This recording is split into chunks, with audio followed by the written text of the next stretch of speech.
గజపతి నగరం నియోజకవర్గంలో motor auto డ్రైవర్లకు ఉపాధి అవకాశాలు కల్పించాలని ఏఐటీయూసీ నాయకులు పురం అప్పారావు డిమాండ్ చేశారు. స్త్రీ శిక్ష పథకం కారణంగా పౌరుల జీవనం అర్ధాకలిగా మారిందని ఆటో డ్రైవర్లు గజపతి నగరం తహసీల్దార్ కార్యాలయం వద్ద నిరసన వ్యక్తం చేశారు. Nagara Suryanarayana, K Suresh, S Lakshmanarao, P Ramarao, Tarji Ramesh, Pinniti Appalanaidu, Pandranki Durgaprasad తదితరులు ఈ కార్యక్రమంలో పాల్గొని సమస్య పరిష్కారం కోసం ప్రభుత్వం కృతజ్ఞతగా కోరారు.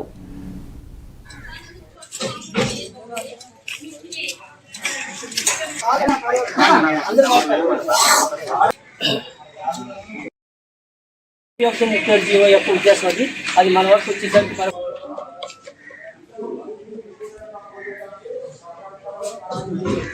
మేము పోరాడుతున్నాం. మాకు ఉపాధి కల్పించాలని ప్రభుత్వాన్ని కోరుతున్నాం.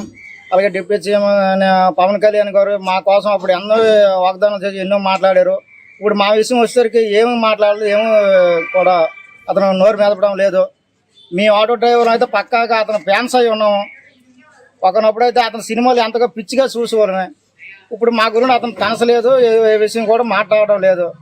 మాకేదో న్యాయం చేస్తారనేసి మా ఆటో డ్రైవర్లు అంత కుర్రలు చదువుకొని ఉద్యోగాలు లేక అతను ఏఐటీయూసీ గజపతినగరం నియోజకవర్గ సమితి ప్రధాన కార్యదర్శి ఈరోజు గజపతినగరం నియోజకవర్గ కేంద్రంలో జిల్లా యూనియన్ పిలుపు మేరకు ఆటో డ్రైవర్లు, వాటర్ వర్కర్ల సమస్యల మీద నిరసన కార్యక్రమాన్ని చేపట్టడం జరిగింది. దీనికి ముఖ్య ఉద్దేశం, ఈనాటి కూటమి ప్రభుత్వం వచ్చి 15 నెలలు అయింది.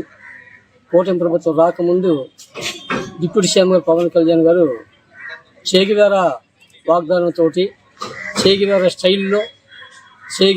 స్టైల్లో జునపాలు విసురుతూ నేను కార్మికుడిని, కర్షకుడిని, రైతుని అధికారంలోకి వచ్చిన వెంటనే